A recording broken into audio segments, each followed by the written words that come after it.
widzów, że tak 14, 14:30, coś takiego. No jest prawie 15, ale to są priorytety ważniejsze od live'a i to musicie zrozumieć. Ja na początku tylko powiem, że będziemy dla Was, myślę, taką równą godzinę, może godzinę i kilka minut. Zobaczymy, co się będzie działo. Standardowe pytanie od nas, jak nas widać i jak nas słychać.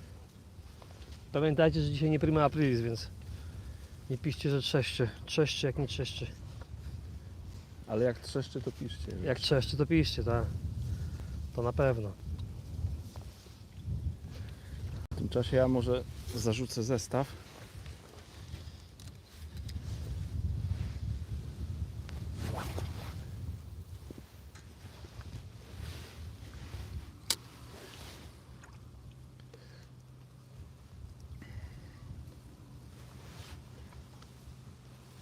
I co, widać, słychać? Już czekaj, już czytam. Redaktor pisze, że witam, wszystko ok. Darek Siwiec, witam, Wichacz Swirla, widać i słychać bardzo dobrze, pozdrawiam. Wojciech Tory, cześć chłopy, widać, słychać. Adam Gasyna, ok. No to fajnie, baja, dzięki bardzo. Dzięki za informację. Tak jak Michał wczoraj też wspominał, to dzisiaj też nagrywaliśmy film na kanał Preston Innovations Polska, więc wyczekujcie filmu, nie wiem kiedy, pewnie w ciągu 2 miesięcy. No Tak ten film przypuszczam. to trochę myślę, można sobie go, wiesz, to wyżej troszeczkę podpiąć, bo ja tu widzę na tym, na regulatorze. O, gites. Także dzisiaj kręciliśmy kolejny film dla Was. Tak, I- ale kolejka jest już w miarę długa. Tak, kilka filmów już jest przygotowanych, trzeba je pomontować, zaplanować, więc ten będzie musiał swoje odstać w kolejce. Tak. Także jak macie jakiekolwiek pytania, to śmiało piszcie. Śmiało pisać. DK, witam. Konrad A jest cacy. Krzysztof Jarzemski, pozdrawiam panowie. Steffi Steve, gdzie to jesteście? Nas porował dzisiaj jastrząb. Tak, jesteśmy nad zbiornikiem Jastrząb. I Mirek. cześć tym, co pisali, witajcie. Mirek, witam szanownych panów. Konrad A, Adam, szable w dłonie, jedziesz. No, żeby to było takie proste, te ryby to tak grymaszą trochę, zaczęło się, a zresztą nie będę opowiadał. Tak, to wszystko zobaczycie na filmie. Rybki takie są, że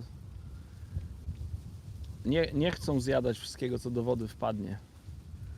Mido się pyta, czy nie wieje u nas. Mido momentami to urywa łeb.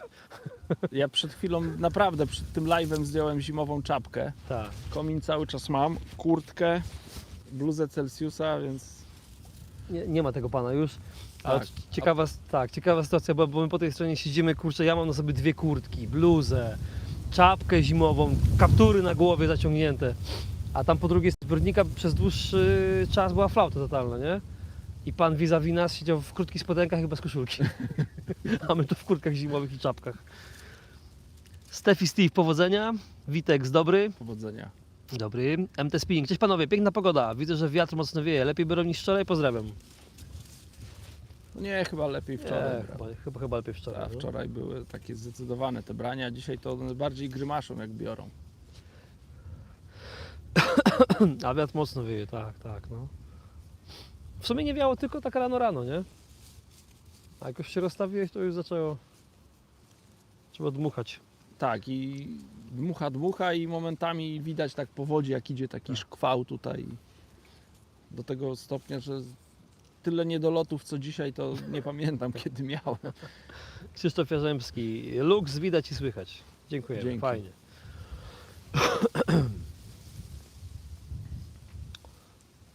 Także jak coś tam macie ciekawego, coś chcecie popytać, to śmiało pisać.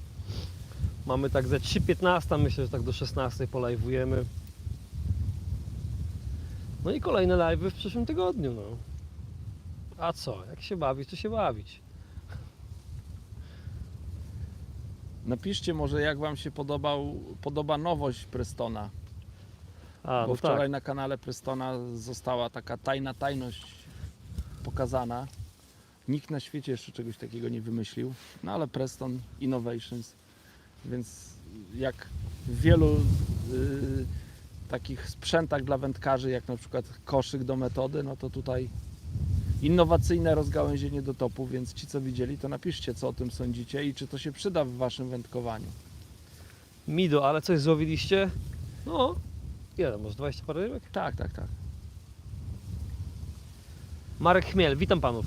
Dzień dobry. Siema. Tak jak widzicie, wczoraj uprosiliście Adama, żeby został w tym Prestonie i no, i jest dalej, no. Przestań, nic nie musieli prosić. To taki był Mido napisał, że żart z naszej strony. Mido napisał, że to był wczoraj jedyny śmieszny żart na Prima Prysznic. Ale a propos Prestona, Nie wiem właśnie, czy Prestona, czy ciebie. Marcin K., witam, co tam dziś namieszane w kotłach? All about fishing pod dolnym czołem. cześć. Co namieszane w kotłach? Akurat teraz mam mieszankę gliny z zanętą, natomiast zanęta to jest mieszanka Sonubites. Nie wiem, czy to będzie widać. Już niewiele tego zostało. Mieszanka Sonubites 2 kg. Po kilogramie wziąłem z nowej serii Natural. Tam jest taka zanęta Black Magic. Może nie jest black, tak jak sugeruje nazwa tej zanęty, natomiast jest ciemna, brązowa i do tego dodałem paczkę jasnej zanęty, takiej można powiedzieć nawet żółtej, Vanilla and Hemp, czyli wanilia i konopie. Tam co prawda na opakowaniu tej zanęty był karp, ale jak otworzyłem tą zanętę, zobaczyłem jaką ona ma strukturę, jaki ma zapach, więc pasowała mi, żeby te dwie zanęty wymieszać i naprawdę sympatyczna mieszanka z tego wyszła. Myślę, że będzie świetna do federa klasycznego na różne ryby, na takie mieszane gatunki ryb. Więc taką zanętą dzisiaj wędkuję. Zanęta ma dosyć delikatny zapach, więc można ją po swojemu jeszcze tam, jak ktoś ma jakieś przyzwyczajenia odnośnie zanęt, no to można ją jeszcze jakoś dodatkowo ukierunkować. Mateusz Kujawski się ma, witam. Mateusz, co tam z tym zakrzewkiem? Ty tam wczoraj miałeś napisać i ja nie widziałem, żebyś pisał. Pisał ciebie? Cześć Mateuszu. Nie, może siatkówkę oglądał, bo wczoraj były ćwierćfinały i może oglądał. Bo my tam chcemy o tym zakrzewku jakieś więcej informacji. Michał Bielawski. Adam, wiedząc, że to co działa w sobotę na treningu wcale nie musi działać w niedzielę na zawodach. Jakie ty starasz się wyciągnąć wnioski z treningów? Czego po treningu jesteś pewny, czego nie? No to jest bardzo mądre stwierdzenie, że nieraz coś działa na treningu, a na zawodach nie działa, więc cały czas należy podchodzić z otwartą głową. No po to są te treningi, żeby jednak na tych swoich spostrzeżeniach się oprzeć, więc warto wykorzystywać to, co tam gdzieś wypali na treningach podczas zawodów. No ale jak powiedzmy, nie chce wypalić albo już nie działa, no to trzeba mieć na tyle otwartą głowę i trzeba podejmować decyzje, żeby zmieniać. No.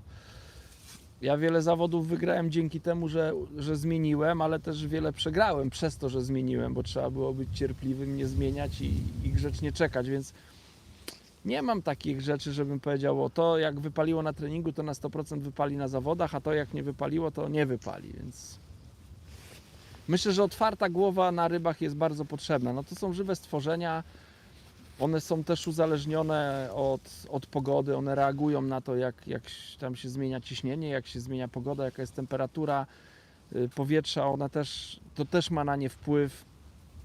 Dzisiaj jedzą, drugiego dnia już nie do końca im się chce jeść, więc po prostu trzeba być otwartym. Mateusz Kujawski, po weekendzie będę wiedział więcej. Super. Artur Ołów, super, widać i słychać panie Adamie. Pytanie, jak często wędkuje pan na ochotkę używając Jokersa? Jak często wędkuje pan na ochotkę i używając Jokersa, a używając innego robactwa? Chodzi mi orientacyjnie oczywiście. Pozdrawiam. Z racji tego, że ja dużo łowię w zawodach, więc można powiedzieć, że ochotkę mam praktycznie zawsze ze sobą na rybach. Więc nawet jak robię jakieś sobie treningi, to też tą ochotkę wykorzystuję. Jeśli chodzi o Jokersa, no to przeważnie też bywają takie okresy w roku, czy na rzece na przykład, jadę na rzekę, jestem sam, nie ma ludzi, no to wtedy tego Jokersa i ochotkę pomijam, no bo to najczęściej białe robaki, jakieś dendrobeny, pinki, takie kastery, no to są przynęty, które przeważnie podczas prywatnego łowienia mówię, bo na zawody to mimo wszystko staram się mieć ze sobą i Jokersa i ochotkę. Nie umiem procentowo ocenić kiedy, jakie robaki, no bo to staram się dopasowywać te robaki do tego, co się dzieje na łowisku. No. Zdarzało mi się tak jak ktoś tutaj pisał, że na przykład były 2 tury, w sobotę świetnie ryby reagowały na dodawanie na przykład dendrobeny, a w niedzielę ta dendrobena to jak jakaś trucizna działała, więc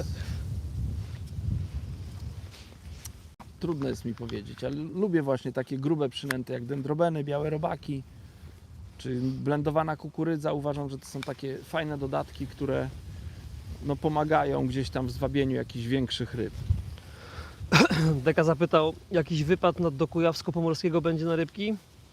A Kujawsko-Pomorskie to co to jest? Co to jest? Kujawsko-Pomorskie, no, Toruń, A, tamte Bydgoszcz. rejony. Jaraczewo? Kujawsko-Pomorskie czy nie? Nie, Jaraczewo to chyba Wielkopolska jest. To nie mamy nic w planach takiego. Nie, na razie nie mamy w planach.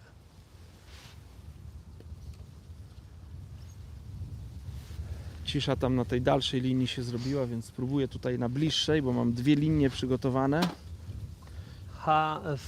Falax się pyta, panie, a będą tam jakieś karpie? A gdzie? Nie wiem. Chyba ogólnie, nie wiem. No dzisiaj to raczej na karpia nie liczę, jeśli pan o to pyta. MT Spinning odpisał, dla mnie super ta nowość, Presto ma dobre pomysły, może trzeba zrobić kosz wędkarski dwuosobowy.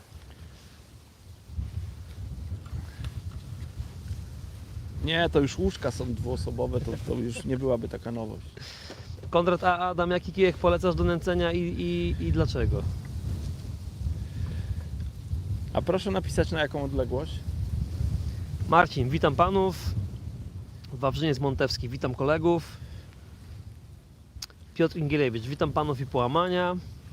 Wszystkich witamy. Tak, dzień dobry panowie.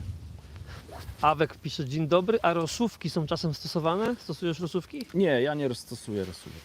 Nie używam rosówek do swojego wędkowania. Krzysztof Wysokiński, czy łowiąc na 2 liniach do tego potrzebne są 2 wędki? No niekoniecznie. Niekoniecznie. Ja kiedyś nawet na filmie prezentowałem takie wędkowanie na 2 liniach.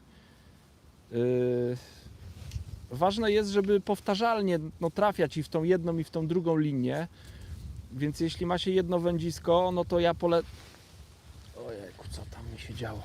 To polecam, nie wiem, odmierzyć sobie jakąś tam jedną linię, policzyć obroty kołowrotka od tej jednej linii do drugiej i później jest łatwo wrócić. Jeżeli już mamy... Ojejku, Lata Michał, sorry. Jeżeli już mamy ustaloną tą dalszą linię, no to wystarczy zarzucić zestaw na tą dalszą linię. Chcemy przejść na bliższą, to załóżmy, robimy 15 obrotów kołowrotkiem, no i łowimy na bliższej linii. Chcemy na dalszej linii łowić, to wystarczy, że zdejmiemy z klipa, zarzucamy na dalszą. Jak chcemy wrócić, to znowu 15 obrotów kołowrotkiem, zaczepiamy o klip, łowimy na bliższej linii, więc jest to możliwe. Konrad A pisze, Adam do 60 metrów. To odnośnie do nęcenia. Mhm.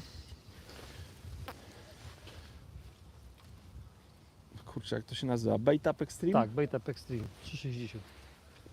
Preston ma takie wędzisko Bait Up Extreme 360 Jak się długości. przyjrzysz, to tak za plecami Adama jest. Tak, tutaj ono jest. Jest chyba nawet prezentacja na kanale Prestona. Tak, w miarę nowy film. Tam dokładnie jest opisane, pokazane. Więc te 60 metrów, no to ja taką pełnowymiarową szklanką chyba bym się nie odważył zarzucać. Ale mniejszą szklaneczką jak najbardziej. Krzysztof Wysokiński, super, dziękuję, bardzo pozdrawiam. Grzegorz Elniczek, czym się różni siekany gnojak od dendrobeny? Czy Adam zauważył jakieś różnice?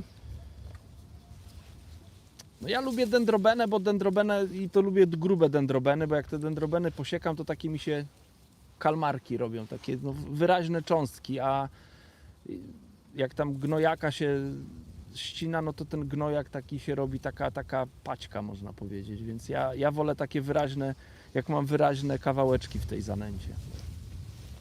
Ale znam też wędkarzy, co twierdzą, że dendrobena się do niczego nie nadaje, że preferują gnojaki. Same gnojaczki. Tak, że tylko gnojaczki. Ja lubię dendrobenę do zanęty, a gnojaki na haczyk. Pokażę wam, bo ja myślę, że tu będzie jakieś branie z tej krótszej linii. Nie? No przed chwilą coś się działo. Powiem ci, tego kija mi tak zaczęło zabierać. Myślałem, że to ryba, ale być może jakaś obcierka była. A dzisiaj dobry zasięg, 5G, albo 4, albo 5 kresek, więc... Patrz, trochę wezmę, podciągnę. O, takie coś będzie. To ja robiłem. Trener niższej klasy. Jarząbek. Jastrząb. Jastrząbek? Jastrząbek. Trener drugiej klasy. Co tu? Na razie nic nie mamy. Piszcie, co tam? Na rybach ktoś jest? W ogóle jakieś plany na weekend? Będziecie gdzieś jechać w tą zmianę pogody? Bo chyba w całej Polsce idzie zmiana pogody na weekend i to taka konkretna. Śniegi, deszcze, wiatry, minusy po nocach. Ciekawe jak ryby zareagują. No to na pewno nie będzie pozytywne, tak mi się wydaje. O, to było coś? Czy... Jest to, akurat spojrzałem się gdzieś indziej. Tu Konrad A napisał, że myślałem o szklance Prestona 28 gramów. To odnosi tego nęcenia bajtapem. Siedzi. Spadła. Daj. Nie, jest, patrz, tak odbił i zaczął w moją stronę płynąć. Już myślałem, że mi rybka spadła, ona tak bujnęła się i z przerażeniem dała tutaj, ruszyła w drogę do brzegu. Ale szklanka 28 gramów, no to Tak, bez spokojnie, problemu. chociaż 28 gramów na 60 metrów to tak, no jak napakuje się tym, to poleci. Marcin, No pytanie, to jest dosyć sztywny, mocny kij, no. Marcin, pytanie jak wczoraj się zakończyło, było coś większego? Nie, tam ponad kilogramowe leszcze bo były. tak, no. A wypiszę w sobotę zawody, będzie ciężko, nie mam nawet pomysłu jak łowić po takim ochłodzeniu. Ja też mam zawody w niedzielę i też nie mam pomysłu. Marcinka, dzięki za odpowiedź, co namieszane. Widzę, że opierasz nęcenie na zanęcie. Czy są sytuacje, że używasz czystej gliny z robakami? Co to wyskoczyło tam? No ładną rybę mam. A. Szaleje, Czy czystą glinę z robakami, tak? Czy jakie tam było pytanie? Że opierasz nęcenie na zanęcie? że opierasz nęcenie na zanęcie, a czy są sytuacje, że używasz czystej gliny z robakami? Zdarzyło mi się, że używałem. No w spławiku częściej, w federze to bardzo rzadko, ale zdarzało się. Jak ryby kapryszą, nieraz po prostu są zainteresowane przynętami, no to wtedy... Ui.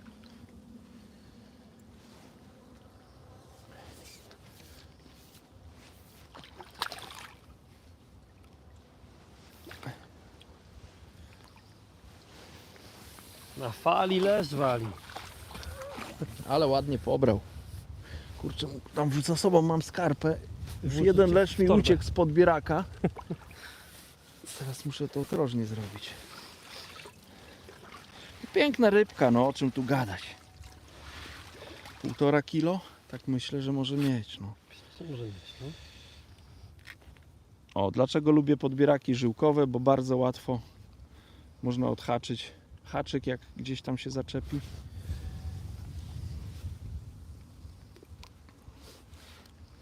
Tak do słoneczka, zobaczcie, jakieś resztki roślinności, ale piękna dziewczynka.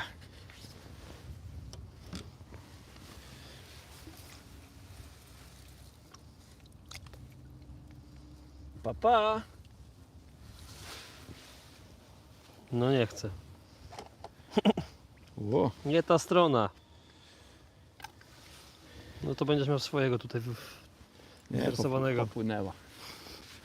Także ryba na live zaliczona. Odpowiedziałeś na to glinę z robakami? Powiedziałem, No że wydaje są, mi się, nie? że tak, że czasami jak ryby grymaszą, to albo chcą samych przynęt, no to wtedy tak. Grzegorz Olejniczak pyta, co drugiego dnia nie zagrało w niedzielnych zawodach? Adam robił trening przed zawodami? Nie robiłem treningu. Błędne wnioski po pierwszej turze, no bo do pierwszej tury podszedłem z marszu. Byłem w najsłabszym sektorze, w najmniej rybnym. Więc te moje wnioski, jak się okazało, były kulawe. I tyle, no co tu gadać. No, nieraz się zdarzają gorsze dni, ja taki miałem. I już, no. Popełniłem błąd, bo na pewno za daleko łowiłem. W sobotę trzeba było łowić daleko. W niedzielę już te ryby nie były tak daleko, więc nie trzeba było łowić daleko. No i tyle, no. Mijałem się z rybami. Marcin Wojda, witam wszystkich. Dzień dobry. Cześć, cześć, cześć. Wawrzyniec Montewski. Panie Adamie, jak nęcić leszcze na 2-tygodniowym turnusie? Łapię na feeder, nęcę kukurydzą gotowaną, około 2 kg dziennie, ale pierwsze ryby dopiero po tygodniu. Jakaś podpowiedź na pierwszych dniach, tylko płotki. To można tego nie przeskoczyć. To może tak być po prostu. To przypuszczam, że nęci Pan w miejscu, w którym po prostu tych ryb nie ma. I one potrzebują czasu, żeby się znęcić. Tak mi się wydaje. Albo grzecznie czekać, albo może zmienić miejsce. Ewentualnie, nie wiem, no też być może zanęta tam jest też potrzebna, no bo można sobie wyobrazić, że jeżeli się nęci kukurydzą, no to kukurydza to jest dla ryby pożywienie. To jest coś, co leży na dnie i jeżeli te leszcze tam przypłyną, to zjedzą. Ale trzeba im powiedzieć, że ta kukurydza tam jest. To tak jakby pan otworzył świetną knajpę, miałby pan najlepsze jedzenie na świecie, ale nikt na tym świecie by nie wiedział, że ma pan takie tam jedzenie. To jest następne. No to wtedy tak jakby no nici by były z tego gotowania. Dopiero po jakimś czasie ktoś tam by po pijaku przechodził, zobaczyłby, ojejku, jakie fajne tu jest jedzenie. I po tygodniu by do pana klienci zaczęli przychodzić. To tak myślę z tymi leszczami jest, więc być może tam trzeba oprócz tej kukurydzy zaznaczyć, nie wiem, jakąś zanętą, żeby tam coś się w tej wodzie zadziało, zapachniało. Albo może te ryby po prostu tyle czasu potrzebują, żeby wpłynąć w łowisko. Lechu się pyta, jaki haczyk wybrać jako uniwersalny do fidera i na spławik, N20 czy N30? No ja lubię N20. Ja lubię haczyki N20 i na spławik nie łowię. No, łowię teraz tylko federowo i najczęściej używam N20. No to jest 99% mojego wędkowania to są haczyki N20.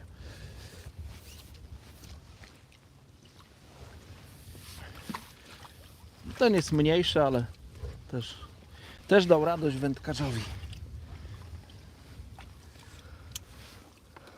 Andrzej 16969. Witam kolegów po kiju i kupiłem tego monstera, co mi wczoraj poleciłeś, a do świątek ruszam nad wodę. To dobrze. Ten Monster X chyba, co? No tak. 11 stóp. Jak to mówią, będzie pan zadowolony. Ja jestem z niego zadowolony. To jest moja ulubiona wędka do metody. Janer, dzień dobry. Na jakich dwóch odległościach teraz łowisz, Adam? 32 i 50. Ale to 50 to chyba sobie na razie daruję i tam nic się nie działo, a tutaj widzę się dzieje, biorą ryby. Adiki i YouTube. Witam. Kiedy Adam planuje wrzucić film z ostatnich eliminacji na Brodach, bo siedziałem niedaleko i widziałem, że coś się kręci. A z uwagi na to, że się nie znamy, to nie podbijałem na bajerę. A ciekawi mnie, jak łowiłeś, bo coś nie zagrało. Uważam, że rybki były lekko stanowiskowe i zarazem bardzo techniczne. Co o tym uważasz? No ten film to pójdzie do kosza, tak jak wczoraj wspominałem. Nie będę puszczał filmów, na których nie ma ryb, bo uważam, że to jest brak szacunku dla oglądającego. Więc tego filmu nie puszczę. Czy były ryby stanowiskowe? No nie wiem, no pierwszego dnia 3 stanowiska ode mnie, Sylwek wygrał sektor. Drugiego dnia 2 stanowiska ode mnie, Marcin wygrał sektor, więc no, nie wiem ile, no ojejku, czekajcie, bo mnie chciał wiatr zdmuchnąć. Znowu idzie jakiś chwalik. Teraz to taki boczny typowy jest. No teraz już zmienił się całkowicie ten wiatr.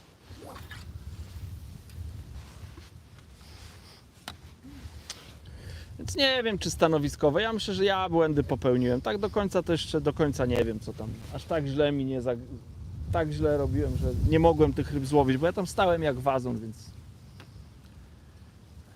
słabe zawody. No. Nic mądrego wam nie powiem na ten temat. Wędkarstwo Maciej Potrawiak. Witam wszystkich. Dzień dobry. Dziami 44. Siema tu Szambiarz. Za tydzień mam zawody w Hucie w Częstochowie. Podpowiesz coś ciekawego na temat tego zbiornika i jak o tej porze roku je tam łowić? Powodzonka. Pozdrowienia. No na pewno się trzeba szykować na łowienie leszczy. Nie wiem, czy to będzie tak jakby te ryby będą równo rozstawione. Nie wiem też jakie zawody, czy spławikowe, czy federowe.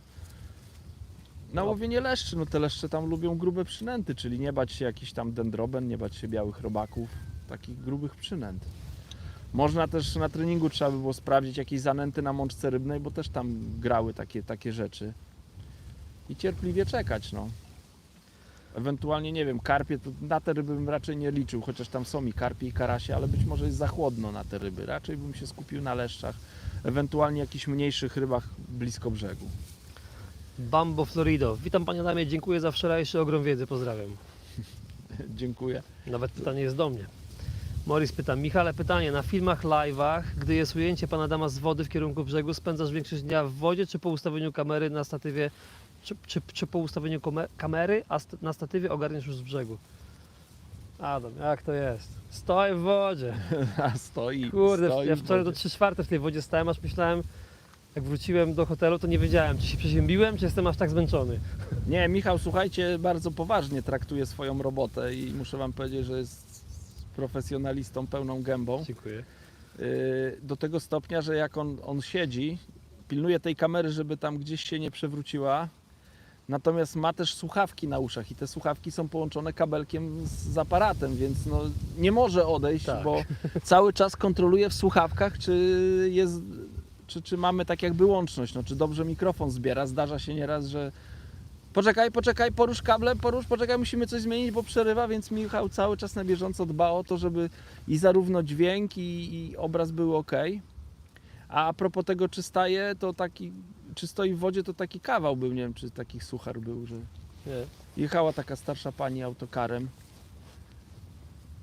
i tak do końca nie znała trasy i z tymi torbinami podeszła do kierowcy i pyta się: staje w zimnej wodzie? A kierowca się tak odwrócił: tak, chyba kaczorowi.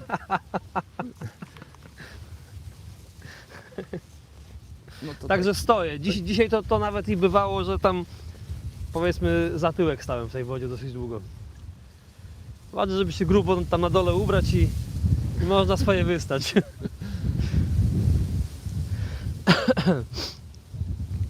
Krzysztof Wysokiński. Ryba też człowiek i nie zawsze ma ochotę jeść. No tak to jest z nimi, z tymi rybami. No Paweł tak to jest. Paweł Podgórski. Witam Was, pozdrowienia z Bydgoszczy. Pozdrawiamy Bydgoszcz. Pozdrawiamy. Karol Makow. Haczyk no rozmiar 18 z serii N20. Wydaje się mi dość duży. Jaki inny z serii N będzie mniejszy w rozmiarze 18? N40.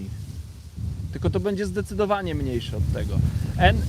N40 rozmiar 16 to już będzie mniejszy od tej 18 N20. Ale nie bójcie się takich haczyków. Ja nie wiem, czy Wy to widzicie, jak wieje. Przecież wam tak zawiało, że aż mnie przestawiło kawałek.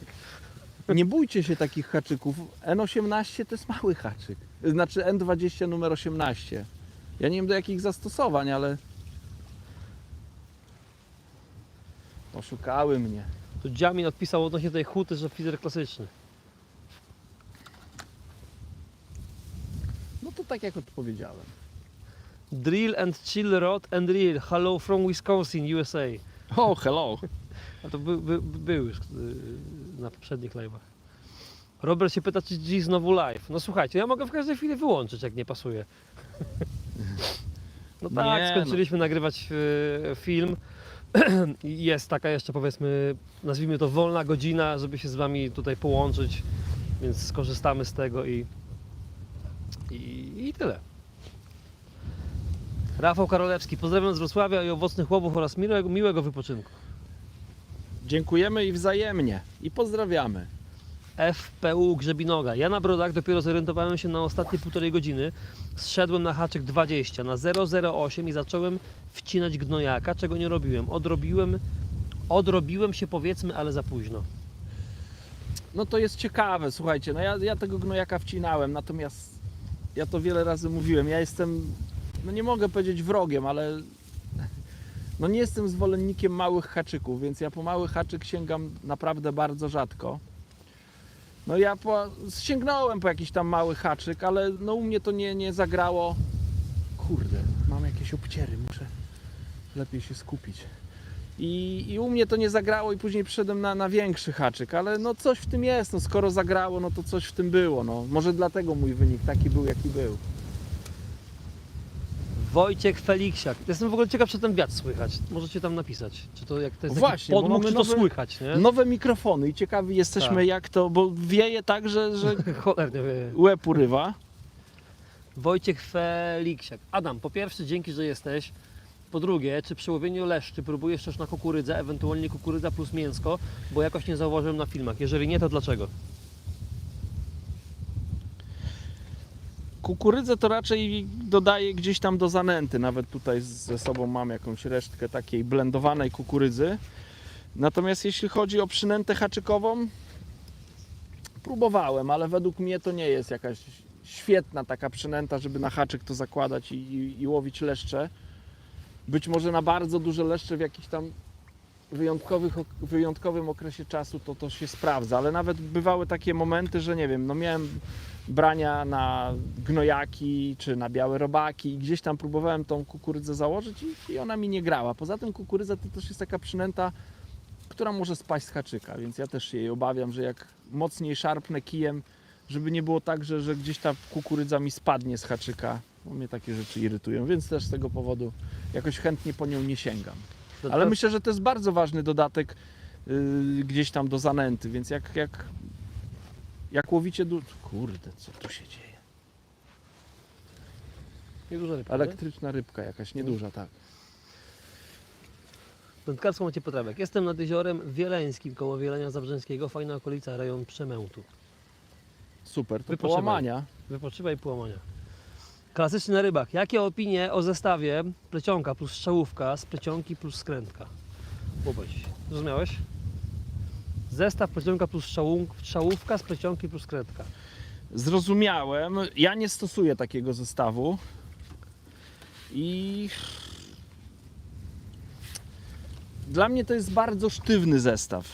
Taki, że no, zaciąłbym rybę i przy każdej rybie serce na ramieniu, że mogę tą rybę stracić. No bo to jest bardzo sztywny zestaw. Tam nie ma żadnego, w zestawie nie ma żadnego elementu takiego amortyzującego. I powiem szczerze, ja takich zestawów no raczej nie używam.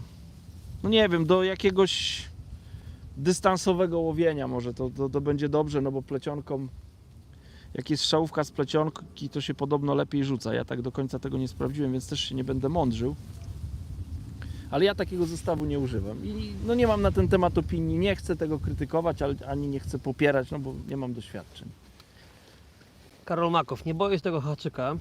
Na gotowym przyponie wygrałem na nim zawody. Chodzi o N2018. No wiem, kojarzę, no.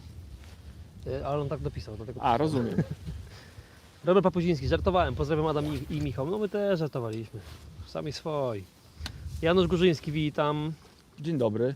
To mamy tak, słychać bardzo dobrze, że wiatr słychać trochę, delikatnie słychać, minimalnie słychać, ale dźwięk jest bardzo dobry, słychać Was super, zero szumów, no to fajnie. No to To daje, no bo to taki jest wiatr, że we mnie to jest centralnie.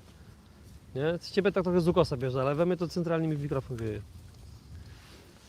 ja właśnie patrzę, że ci takie wgłębienie w klatce już się zrobiło. Morris napisał, o kurde, to gratuluję odporności na zimno, odnośnie tego wchodzenia do wody. Wystarczy się dobrze ubrać, naprawdę. Bielizna termiczna, skarpety neoprenowe, grube dresy. Jak jest bardzo zimno, to i 2 pary dresów. I idzie to zrobić. No ale to taka jest... Nie jest zimno. Trzeba się trochę poświęcić, no No to tak, nie jest tak, takie tak. byle jakie nagrywanie. Grzegorz Olejniczak. Szykuje się jakiś wyjazd do Wrocławia? Z Siwym jakiś termin został ustalony na Rybomanii? Nie ustalałem z Siwym terminu. Ja generalnie myślę, że my okolice Wrocławia w tym roku zahaczymy, nie? No ja bym chciał bardzo, ja tam na pewno na Grand Prix przyjadę Tak, na jesieni. Adam na Grand Prix, a ja nie wiem, czy na jesieni my też tam gdzieś nie ruszymy, tam rejony. Teraz już nie, no dzisiaj jesteśmy na takim dłuższym 2-dniowym tripie i jeszcze za tydzień mamy zaplanowany dłuższy 2-dniowy trip.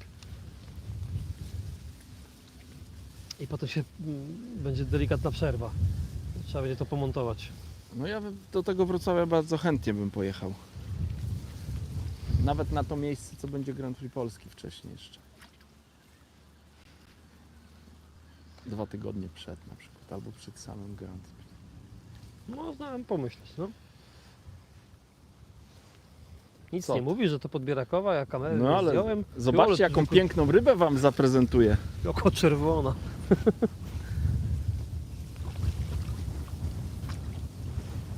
O, ale wariat. Jak będzie chciała się dać zaprezentować.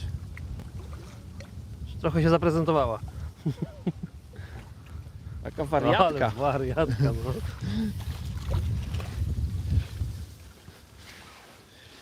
A zobaczcie, jaka piękna sztabka złota. Czerwoniutkie płetwy. Piękna. Przepiękna rybka. Spora, nie? Jak to wzręgę. No ładna, ponad Kawał 30 ryby. grubo. No. Że oczywiście też do wody.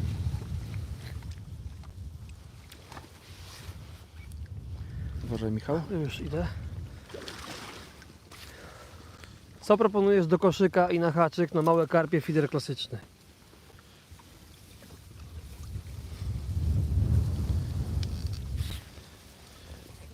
Zanętę zblendowaną kukurydzą, białe robaki, a na haczyk albo białe robaki, albo kukurydza. Marcin Wojda, dobre mikrofony. Kurde, bo drogie.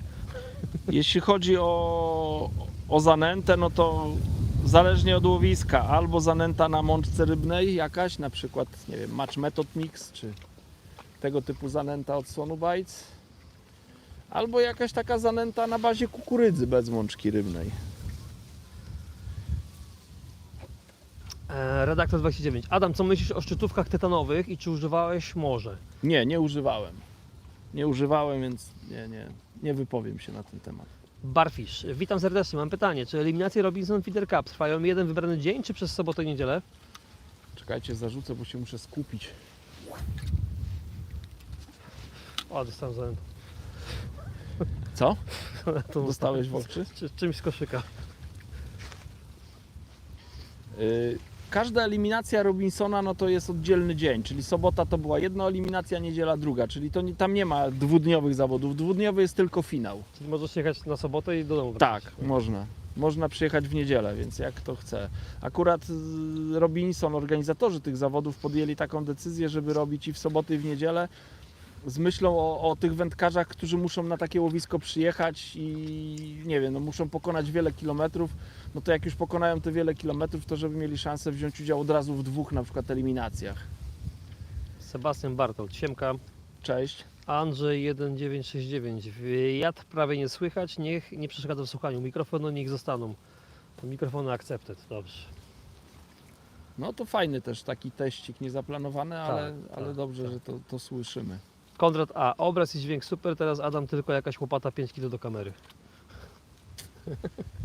Kurczę, w 5 kilo to nawet ja dzisiaj nie wierzę. Ja 2 takie leszcze w życiu złowiłem. I są na filmie Prestona, więc zapraszamy na kanale Prestona. Świąteczny film, tam tak. są 2 takie. Tomek Bielak, witam, może zrobicie podcast o zawodach feederowych? No ja myślę, że zrobimy na pewno, no tylko teraz się zajmujemy rybami, no taka pora roku, że trzeba łowić.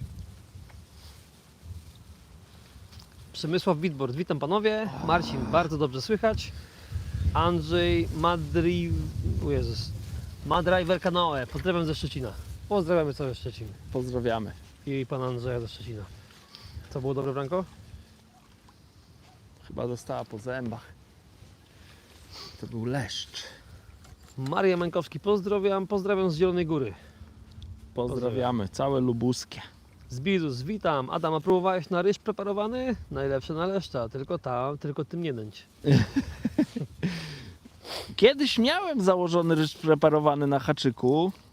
Właśnie z wędkarzami ze Śląska łowiłem i oni używali ryż preparowany, ale ja na co dzień tego nie używam.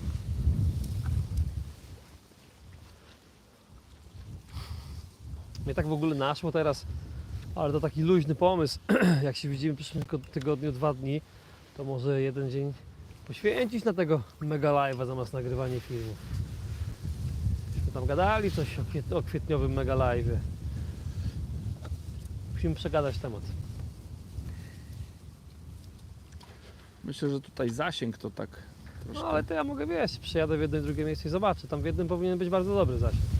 W drugim niekoniecznie, ale w jednym powinien być bardzo dobry. Ja jestem od roboty, a nie od myślenia. Więc To- jak mi powiesz live, to będzie live.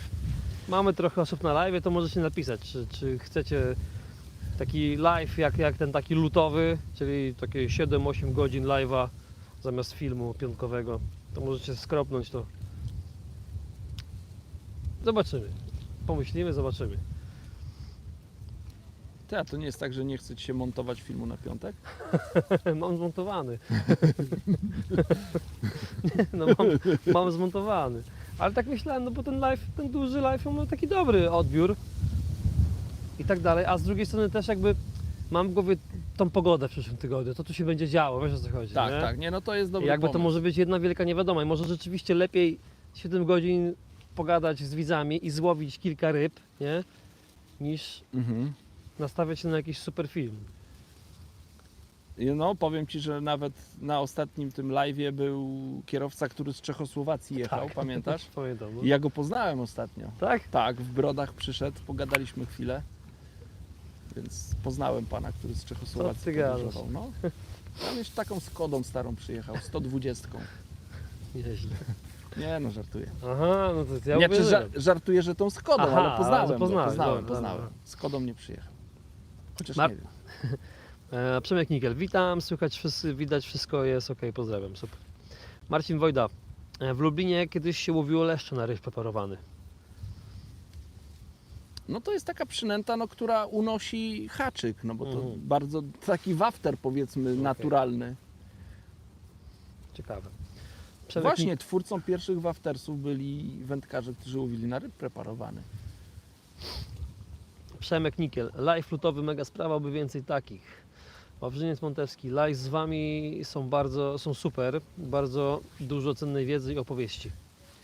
Cieszymy się. No. Felax, czy haczyki Preston KKH B12 wytrzymają przymów Amurat 10 kg i ostrą jazdę w stronę zaczepu? Łowiłem na nie, złowiłem na taki haczyk Amura nawet około 11 kg, natomiast no, nie parł z całą siłą w stronę zaczepu, więc nie jestem w stanie tego zweryfikować. Myślę, że jak się nie sprawdzi, to się nie będzie wiedziało, ale to jest bardzo mocny haczyk, więc chyba bym się nie bał. No. Jak ktoś łowi tylko amury, no to myślę, że są lepsze haczyki do takiego wędkowania. Natomiast jak się ktoś liczy z takim przyłowem gdzieś tam pomiędzy karpikami na komercji, no to myślę, że śmiało. Tomek Bielich, live. Super te Wasze podcasty. Kto w końcu się wyłamał z gliny i poszedł za nętę plus pinki? Na podcaście mówiłeś. Tam na jakichś zawodach, że ktoś się wyłamał z gliny. Nie mogę tego powiedzieć. No. Ale mówiłeś, że ktoś. Tak. Robert Papuziński. Kiedyś ryż preparowany był modny przy łowieniu na sprężynę, ale to były lata 90. Czekajcie, ja muszę tu zrobić pewną korektę, bo te ryby mnie oszukują. A ja nie mogę sobie na to pozwolić. No dobra. Marian Mankowski. W tym roku będę próbował łowić karpie na tyczkę. Jakie preferujesz grubości amortyzatorów i haki? Kurczę, no to zależy, co jest dookoła w łowisku i jak duże karpie są. A te ruszcowe, co kręciliśmy, to co tam miałeś? Tam grubo było 3,2, 3 z groszem jakieś, ale takie od powiedzmy, nie wiem jaka jest uniwersalna guma, 2,5, coś takiego, 2, nie no 2,5, 2,1, 2,3. Chociaż znam też wędkarzy takich, którzy zajmują się, bo można powiedzieć, że to jest ich ulubiona forma wędkowania karpi i oni dosyć duże amortyzatory, grube amortyzatory stosują. Ja jak łowiłem karpie na tyczkę, to raczej używałem takie amortyzatory, które umożliwiały mi na przykład, że jak zaciąłem karpia, żeby on bardzo płynnie z tego łowiska wypływał, natomiast oni stosują takie gumy dosyć mocne, żeby nie było takiej sytuacji, tak jak oni twierdzili, żeby nie było takiej sytuacji, że ten karp tak jakby skończy gumę. Ona jest na tyle, guma taka mniej więcej ma 7 razy się rozciąga, więc można sobie wyobrazić, że... Czekajcie, bo się zagadałem zamiast zarzucać. Można sobie wyobrazić, że jak karp odjeżdża, no to szybciej wyprostuje, powiedzmy, rozciągnie tą gumę powiedzmy 2 mm niż 3 mm.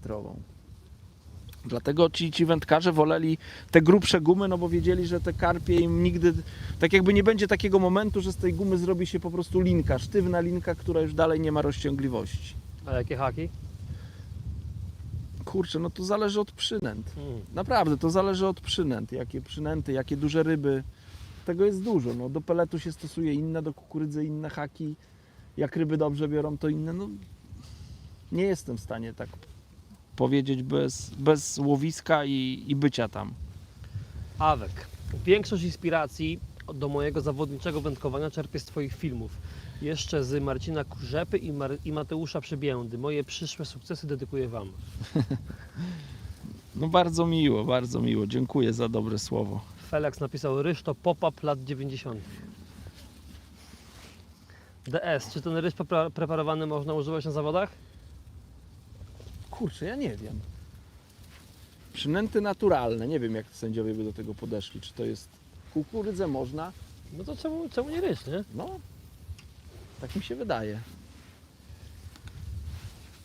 Andrzej, guma zależy od tyczki. Robert Fisherman, dzień dobry. Dzień dobry. Redaktor 29. Michał, zrób zmianę z Adamem i łów na live, a Adam będzie prowadził. Michał by sobie dał radę z łowieniem, ale ja bym sobie nie dał rady z telefonem. Jak długo myślałem, żeby zrobić taki film, gdzie we dwójkę łowimy, ale kurczę, to jest logistycznie ciężko do ogarnięcia, nie? W sensie, żeby to zrobić dobrze, no, żeby to zrobić na jedno kopyto i tak sobie, no to... co tak stanęło? Nie wiem, co to było. Zaczepu raczej nie było. No nie, zgrutowałeś, nie? Rafał Snopek, witam wszystkich. Dzień dobry. Witamy.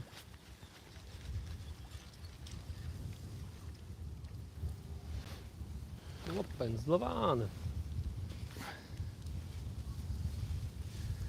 Nie wiem, miałem wrażenie, jakbyś to podnosił przez chwilę. Mówisz? No tak się mi wydawało. A mi się wydawało, że to stało w miejscu. Zostało w miejscu? Może być. Ja. Niecenzuralne słowa lecą z drugiej strony. Ale wiatr. Niesie. No słyszałem dokładnie. Jacek, witam. Dzień dobry. Cześć wszystkim. Słuchajcie, dobija nam 15:40, myślę, że jeszcze takie jakieś 20 minutek i... Kurczę, dobrze było jeszcze coś złowić, bo No... 20 albo minutek i zarzucić to. ja ruszam na chatę, a Czekaj, Adam, bo ja się stresuję tymi wędkami. Adam pewnie jeszcze będzie ten. Nie wiem, czy będę, bo w tym wietrze to mi się tak, powiem Ci, Tak? średnio łowi, niedoloty jakieś. Czyli mówisz, wolisz dzisiaj korek niż wiatr. Tu mnie masz. Jednak wiatr jest lepszy od korka. Nie ma nic gorszego od warszawskiego korka i od tych kierowców tam.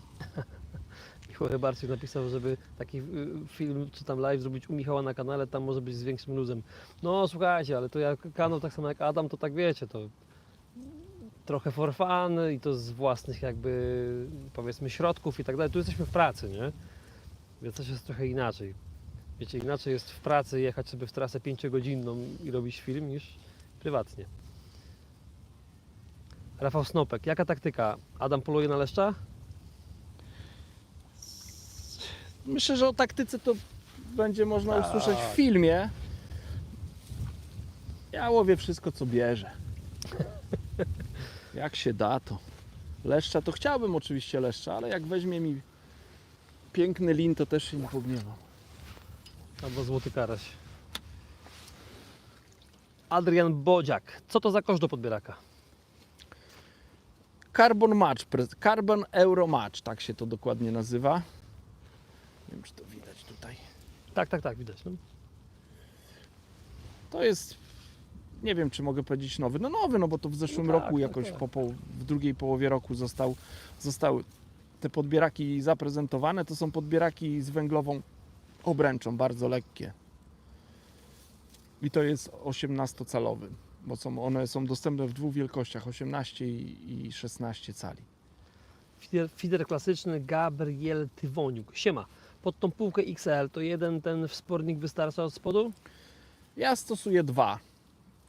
Podpieram jedną i drugą część, ale widziałem na przykład Lee podpierał jedną też gdzieś tam po środku, więc to zależy ile kto tam pakuje na tą półkę.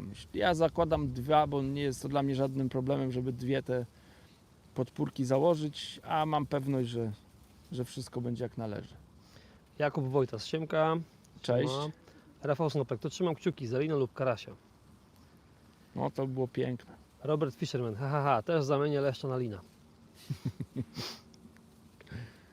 Robert Fisherman, możecie ze zbliżenia zrobić na te podpórki? No czekaj już. Jakoś tam od spodu je, nie?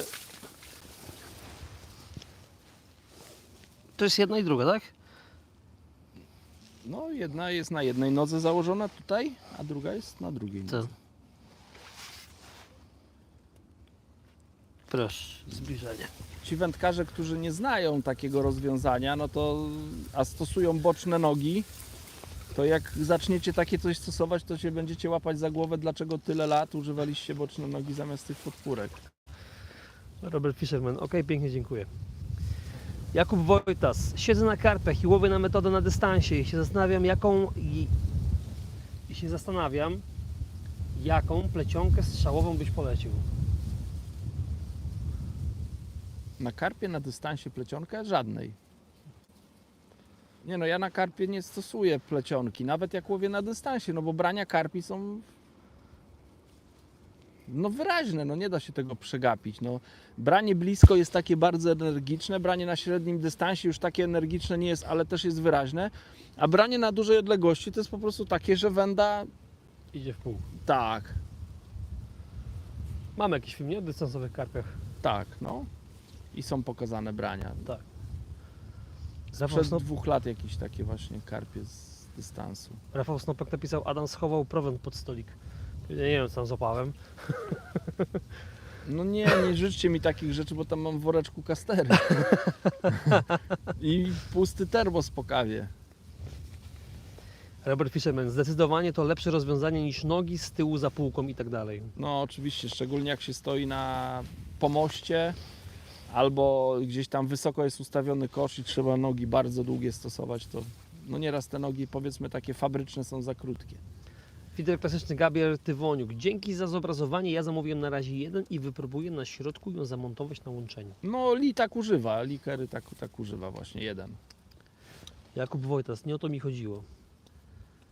No to czekaj, siedzę na karpiach i łowię na metodę na dystansie i się zastanawiam, jaką plecionkę strzałową byś polecił. To nie rozumiemy chyba. Ja inaczej, żadnej nie? plecionki bym nie polecił, bo ja nie używam plecionki na karpie. No. Na metodę. No, to... Uważam, że ja plecionkę stosuję tylko po to, żeby widzieć brania. To tylko i wyłącznie. Po to jest plecionka, no bo jest nierozciągliwa, a... O, czekajcie, bo coś mi tam... Dobrze, ty delikatnie widziałem takie. Obcierka. Że mam ryby, muszę jakoś tu... A, ja haczyk w ogóle zmieniłem. Dobra, chyba muszę wrócić do tamtego. Więc dlatego powiedziałem, że... Ty, patrz, obiedzone. Dlatego powiedziałem, że nie polecam plecionki, żadnej. A polecam żyłkę, na strzałówkę polecam żyłkę. 0,28. Hubert Skórzewski, witam panowie. Dzień dobry. Dzień dobry. Robert Fisherman, ja zaryzykuję Venta XL bez podpórek. No dobra, a jaki rozmiar? Bo ja tutaj... Venta XL, tak? No, to jest to, co masz po swojej lewej. Nie, to... A nie wiem właśnie. Możliwe, no. No nie, bez podpórek to... No bo tą dużą tackę z parawanem, no to normalnie, nie? Ona leci bez podpórek, nie? Tak. Ale to jest standard. No. Tak, XL-ka to też... No, tak jak mówisz, zależy co się na nie pakuje, nie? Mhm. No ale tej bym się nie odważył bez podpórek. Ja to nie wiem, czy to jest XL-ka, jaka to jest. Chyba to jest XL-ka, więc bym się nie odważył bez podpórek. Konrad A. Adam, kiedy widzisz wartę w Świerkocinie? Nieprędko. Nieprędko. To jest bardzo daleki i drogi wyjazd, więc nieprędko. To za mały termos albo potrzebny drugi. Ale jak mówiłeś w termosie. No tak. Ale będę wracał, to jakąś kawę. Siedzi coś? Tak, jakąś mam rybkę. Tu kontynuacja tej plecionki. Jakub Wojtas, ponieważ używam jakiejś cienkiej plecionki jako strzałówka i mi ucina te łączniki. Chodzi o typowy przypon strzałowy do rzutu, ponieważ żyłkę mam 0,28 i jest za słaba do rzutu i używam strzałówki. No to 0,16, jeżeli już, no. Ja sobie nie wyobrażam 0,28. My nawet jak łowiliśmy na dystansie 100 metrów, na dystansie, przecież to 0,28 plecionki, żyłki używaliśmy. Żyłki, tak. I nic się nie ten. No, więc dlatego polecam żyłkę. No to też zależy jakiej firmy, no 0,30. To jest kolejna wzdręga. A jak plecionkę, no to nie wiem, no 0,16 nie cieniej na pewno. Ale złota rybka. Kolejna piękna złota wzdręga. Robert Fisherman, no właśnie są chyba dwa rozmiary, standard i XL. Adam, ty masz Venta L. Nie, ja mam standard na 100%. Venta L ma tutaj miarka, ja nie mam miarki. Jerzy Prekiel, witam serdecznie. Dzień dobry. Robert Fisherman, standard daje radę bez podpórek normalnie. Tak, ja używam standardu i jest ok. O, Marek Kowalik, czy będzie Preston Classic Feeder Cup, tak jak robi Matrix co roku? Na razie nic mi o tym nie wiadomo. Na razie nic nie planujemy, o, może tak. Z Bizus, Michał, w który piątek film z DD, kolega pyta. Poczekaj, muszę pomyśleć. No w ten na pewno nie, bo jeszcze nawet do niego nie usiadłem. Nie było kiedy.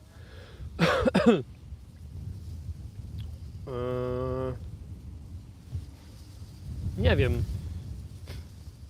Albo w kolejny, albo w kolejny. No, będę bardzo się starał, żeby to był kolejny piątek, ale po prostu nie wiem, czy starczy mi czasu, bo jeszcze się widzę z Adamem 2 razy w przyszłym tygodniu.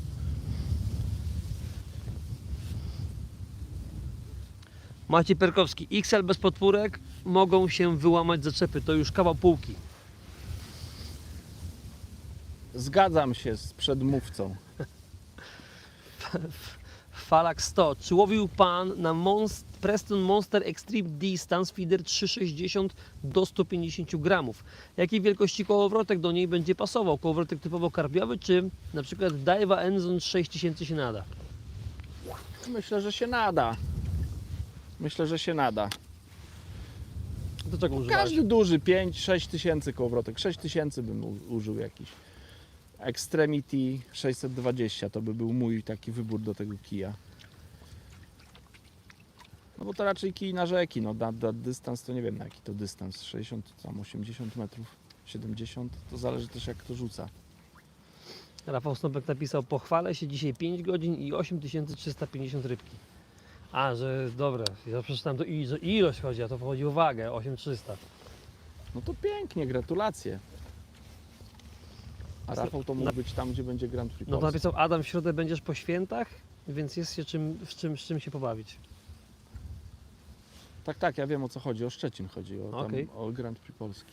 Rafał Snopek, ładna i kolory takie wiosenne. No.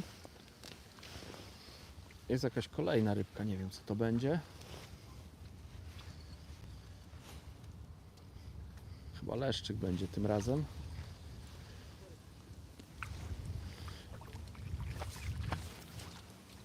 Ciej mi tu pod nogi.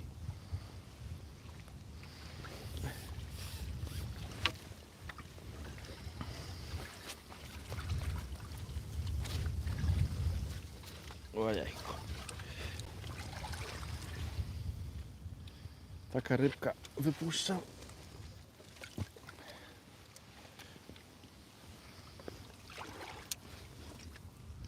Piotrek Napierkowski, witam Panie Adamie, jaką średnicę żyłki byś wybrał na rzekę, koszyki 80 gramów? Jeszcze raz, jaką żyłkę na rzekę? Jaką średnicę żyłki byś wybrał? 0,23 Sinking Feeder Mono polecam. Konkret. Marek Kowalik, czy Adam może wie, gdzie będzie Matrix Feeder Cup w tym roku, czy może znowu na Kobiałce? Nie mam zielonego pojęcia.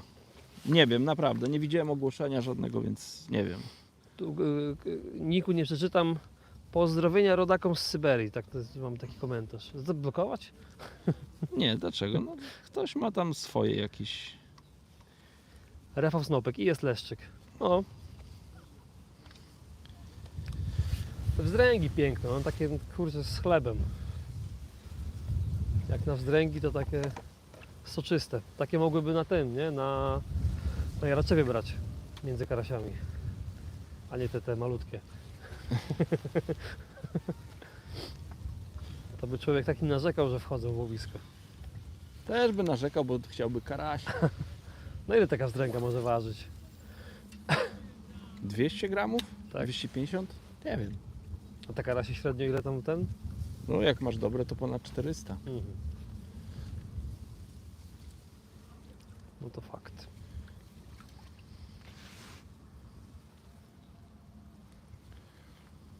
Są prania często, może uda mi się pokazać.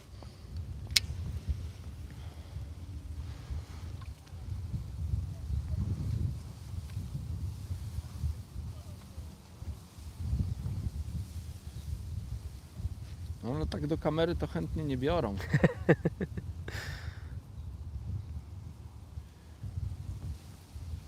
Witamy, pozdrawiam panowie, Kamiles. Tu ubranie, czy to byłeś ty? Nie, ja nie. Odwróciłem wzrok na chwilę, więc nie wiem, może było delikatne. Awek, jak przechowywać ochotkę i jokersa na zawodach? Zimą zamarza, a latem flaszeje. No zimą to ja nie mam doświadczenia w łowieniu zimą, więc pewnie jacyś podlodowcy by mieli lepsze tutaj opinie na ten temat. Z tego co ja wiem, no to kiedyś trzymałem ochotkę w styropianowym pudełeczku i gdzieś to pudełeczko było za tak zwaną pazuchą, żeby no miało trochę ciepła, żeby nie było bezpośrednio narażone na działanie mrozu. No to było obcierka. Tak, uciera? Obcierka niestety. Pamiętasz, gadaliśmy o tej ochotce w ziemniaku, nie? Tak, ktoś pisał, że tak, to ochotka była w ziemniaku? Tak, No. tak, wyskrobany ziemniak i... Ja to w wodzie trzymam, no. W wodzie przechowuję ochotkę. Jak jest zimno, to też, nie? No tak, no tylko żeby nie zamarzało, o to chodzi, żeby Mhm. nie zamarzało. Więc jak woda nie zamarza, to ja trzymam w wodzie. Jokers też? Nie, no Jokers to różnie w gazecie, w pudełku. W gazecie najczęściej, no najlepiej jest. Bo to chodzi na stanowisku, tak? Mhm. Czy wymieszane jakoś z gliną? Nie, chodzi o stanowisku, no. Tak zrozumiałem, że na stanowisku. Patryk Nabrukowski. Jeżeli chodzi o żyłkę 0,23, koszyczki 80 gramów się kompletnie nie nadają. Na rzece w mojej okolicy łowi się 30-45 metrów od brzegu. Praktycznie przy każdym wyrzucie żyłka od Prestona 0,23 strzela. Ile się łowi od brzegu? 30-45 metrów. No ja nie wiem, co ja mam powiedzieć, bo ja tak łowię na takim dystansie, łowiłem i nigdy mi nie strzeliła, więc... Tylko, ważny temat, oczywiście, że będzie strzelać, no do tego strzałówka jest potrzebna, no to... Jeżeli jest do takiego łowienia, no kurde, przepraszam, no nie, myślałem, że to jest oczywiste. Jeżeli chcecie używać ciężkich koszyczków, to zawsze trzeba mi do tego dać strzałówkę, więc... To będzie rzeczywiście 100 na 100 strzelać, tylko jako linka główna było pytanie, więc linka główna 0,23 i jakieś tam, nie wiem, 7-10 metrów strzałówki z 0,28 i to jest super wtedy. Ja tak łowię i no nie strzela to. Fider klasyczny Gabriel Tywoniu. Hej, wiem, że wy tylko Team Preston, ale słyszałeś, Adam, albo miałeś w ręce wędki z firmy Exterity? Nie miałem w ręku tego. Więc... Bartosz Tomala. Adam, kiedy jagodno? Teraz to było branie, a mnie oszukało. Nie wiem kiedy jagodno. Chyba nie prędko. Bilox. Czy Preston planuje zmienić regulację nóżek w koszach, tak aby śruby się nie kaleczyły? Tak aby śruby ich nie kaleczyły, sorry. A wiesz co chodzi, czy nie? Wiem. Wiem, tylko nie wiem co odpowiedzieć. No to są... Słuchajcie, pytacie o takie rzeczy, że nawet jakbyśmy wiedzieli, No, to i tak to nie są możemy, rzeczy, nie? o których nie możemy mówić. No to jakie są nowości, czy Preston planuje jakieś wędki? No to są pytania, na które nie możemy udzielić informacji, odpowiedzi. Nawet jakbyśmy wiedzieli. Ja co prawda nie wiem jak jest, ale... Nie wiemy, naprawdę nie Nie wiemy. wiemy. Mnie to nie Jakby- przeszkadza. nie mam Rzeczywiście takich nóżki się informacji, nie? niszczą, natomiast to jest element kosza, który z czasem się zużywa. Ja na tym koszu, który to już 3. rok siedzę, No, więc jakbyście moje nogi zobaczyli, to tam nie ma czystego miejsca. Tam wszędzie jest wkręcone i to działa. No. Dlatego nie wiem, no ja się tym nie przejmuję, a to działa dobrze, więc nie wiem jakie by były inne dobre systemy, które by tak dobrze nogę trzymały i mogłaby być zastosowana tak gruba noga, bo tam jest gruba noga zastosowana. Marek Kowalik. Jak założyć prawidłową ochotkę na tak zwaną podkówkę? No ja to przez środek ją przebijam i tylko do tego, żeby ochotka była, znaczy podkówkę jak ktoś by chciał, no i za ogonek i za łepek, no to można próbować, natomiast ja się staram używać takich larw, które są bardzo żywe i ruchliwe i jak ją zapnę w pół, no to ona sama tak jakby robi się w podkówkę. Teraz już jakąś rybkę ciachnąłem. To ona sama robi się w podkówkę wtedy. Więc ja nigdy nie zakładam i za tył, i za przód, tylko ewentualnie albo za główkę i ona, jak jest bardzo dobrej jakości ochotka, dobrze przetrzymana, no to ona się sama skręca w kółeczko. Albo w połowie. Kamil, byliście panowie na Nogacie albo w Elblągu ostatnio? W lutym byliśmy, nie? No byliśmy, ale było tam. Wtedy było słabo. Lepiej zapomnieć. Tydzień później chyba się tam, czy 1,5 tygodnia Więcej, później się, no, czy półtora- 2 2 tygodnie nawet, tak. się rozkręciło. Na Elblągu się Poteczka. rozkręciło. Patryk Napierkowski, strzałówki nigdy nie używam na rzece, często śmieci nie pozwalają na wyciągnięcie ryby. No to trzeba pójść na kompromis, no jakby, tak jak mówisz. No to Mówiłeś, ja nie? wiem, To będzie o czym strzelać, mowa nie? jest, że te śmieci się tam czepiają, bo to jest węzełek jakiś dodatkowy. Kurczę, no to nie umiem pomóc w takim razie. Nie miałem takiej sytuacji. No to trzeba, że grubszą żyłkę, 0,26. 0,28 i tyle. Słuchajcie, ostatnie pytanka, bo już dobija nam 16. Falax, panie Adamie, czy miękkość szczytówki ma wpływ na brania większych ryb? U mnie na zbiorniku spore ryby biorą na bardzo delikatny sprzęt, a na karpiówki zero dotknięcia. Czy miękkość szczytówki ma wpływ na brania większych ryb? Czy na sygnalizację, chodzi o sygnalizację, tak? No bardziej nie, mi się wydaje, że tutaj chodzi panu Falax o brania. Pewnie czy ryby czują tą szczytówkę. Ja tak to rozumiem. Aha, że czują. No ryby oczywiście, że czują szczytówkę, no to pewnie, że tak jest. Dlatego stosujemy różne długości przyponów, żeby te ryby troszkę oszukać, żeby one